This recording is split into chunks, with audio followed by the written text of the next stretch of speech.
Update tayo sa sitwasyon sa Batasang Pambansa sa Quezon City kung saan gaganapin ang State of the Nation Address si Pangulong Bongbong Marcos. At may unang balita live ang kasama natin si Mariz Umali. Mariz. Good morning, Evan. Narito pa rin po tayo ngayon sa Batasang Pambansa para sa inaabangang ikatlong State of the Nation Address ni Pangulong Ferdinand Bongbong Marcos Jr.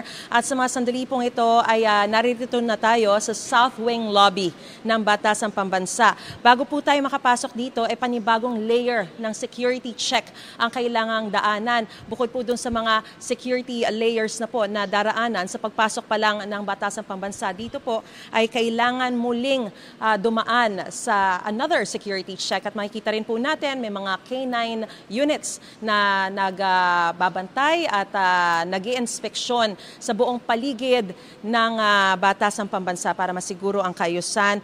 At dito naman po sa South Wing Lobby ay makikita natin na nakalatag na ang red carpet at kabilang po kasi itong South Wing Lobby sa mga daraanan ng mga VIPs o mga very important person na dadalo po sa State of the Nation Address si Pangulong Bongbong Marcos.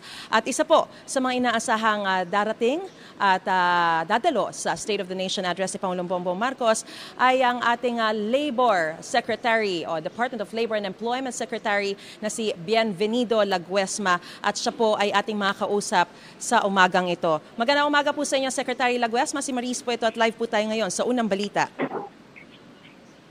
Magandang umaga, Mariz, at magandang umaga din po sa lahat ng inyong mga tagatangkilik at taga-subaybay. Alright, Secretary, una po kasi sa lahat ay sa survey po ng Okta Research, kasama sa top urgent concerns ng mga kababayan natin ay yung taas sahod at paglikha ng mas marami pong mga trabaho para sa ating mga kababayan. Ito po ba ay naging bahagi ng inyong rekomendasyon? Inaasahan po nating talagang matatalakay in detail sa State of the Nation Address ni Pangulong Marcos mamayang alas 4. Mariz, kagaya ng nasabi ko sa iyo, hindi ko po mapapangunahan kung ano po ang nilalaman ng pungsona ng ating Pangulo.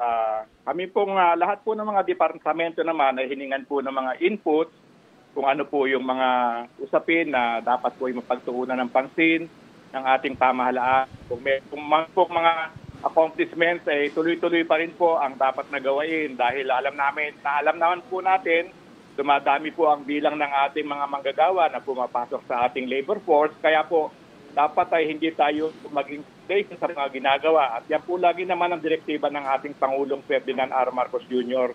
Lalo pang pagbutihin, palakasin at paigtingin yung aming mga ginagawa sa pakikipag-ugnayan po sa ating pribadong sektor. Bahagi po yung mga gawain na yan ay may kinalaman siyempre sa mga usapin na malapit sa puso ng ating mga magawa at binabalansin naman po doon sa interest at concerns din po ng mga namumuhunan. Bahagi rin po kasi ng binanggit ni Pangulong Bongbong Marcos na direktiba sa Department of Education, yung pagtibayin po ng K-12 para makatrabaho na rin ang mga graduate ng K-12. Kayo po, sa bahagi ng Department of Labor and Employment, ano po yung mga ginagawa nating hakbang naman para masigurong yung mga industriya ay pipili ng mga K-12 graduates kahit na more leaning sila sa mga college graduates? Maris, batay po dun sa mga datos na nakalap namin sa mga job fairs na isinagawa ng ating pong tanggapan sa pamamagitan po ng kooperasyon ng pribadong sektor, yung mga business organizations. Marami na rin po naman ang naha-hire na empleo ng mga K-12 graduates. Ang kailangan lamang po siguro, patuloy pa naming palakasin yung tinatawag natin na paghahanda sa kanila doon sa kanilang transition from school to work na environment. At ito po bahagi ng mga ginagawa. Magbubuhat pa po nung pagsimulang manungkulan itong pangkasalukuyang administrasyon. At nung nakaraang taon nga, nagkaroon po ng pagpupulong at pagsasanib ng pwersa ang Department of Education, ang ating pong DOLE, ang CHED at ang TESDA upang magkaroon po ng tinatawag na convergence po, pagsama-sama, complementation ng mga ginagawa ng mga nasabing departamento nang sa ganon matiyak natin pagka ikaw po ay nakatapos ng senior high school meron ka pong mapupuntahan na hanap buhay. Secretary, bago po ang State of the Nation address ni Pangulong Bongbong Marcos, nagkaroon po ng week-long protest action ang mga grupo ng mga manggagawa at sila po ay nananawagan ng mas mataas na sahod. 150 pesos po ang hinihiling nila, no, dahil hindi raw po sasapat yung 35 pesos. Bagamat nasa regional wage boards po ang hakbang na ito, ano po ang tulong na may gagawa natin? Gaya nga po na binanggit nyo, kailangan balansihin. Pero paano po natin matutugunan yung hiling na ito na hindi daw kasi sasapat yung 35 pesos? Ano man po sigurong hakbangin ay maaaring masabing hindi sasapat. Pero ilang beses ko na po itong naipahayag. Ang Regional Tripartite Wages and Productivity Boards po, ang kanyang tinutukoy ay adjustment lamang sa minimum wage. Beyond the minimum wage po, yun po ay pwedeng mapaloob doon po sa ugnayan, usapan po ng manggagawa o kadlang kinatawan at ng namumuhunan. Sa bahagi po naman ng organisadong sektor, ang prepared mode po, yun po talagang pangunahin na dapat na gamitin na mekanismo, yung tinatawag po natin collective bargaining.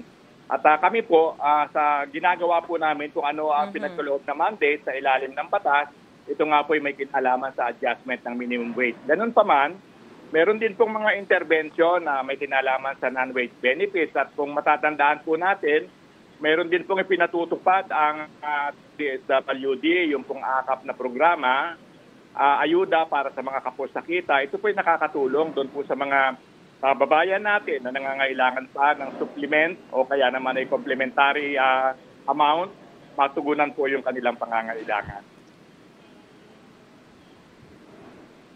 Alright, maraming salamat po sa impormasyong binigay niyo po sa amin at sa panahon po na inilaan niyo para sa unang balita. And we will see you later. Secretary Bienvenido Laguesma, ang kalihim po ng Department of Labor and Employment. Ingat po, sir. Maraming salamat, Maris. Maraming salamat po sa programa. Mabuhay po kayo. Kapuso, para laging una ka sa mga balita, bisitahin at mag-subscribe sa GMA Integrated News sa YouTube. Sa mga kapuso abroad, samahan niyo kami sa GMA Pinoy TV at sa www.gmanews.tv.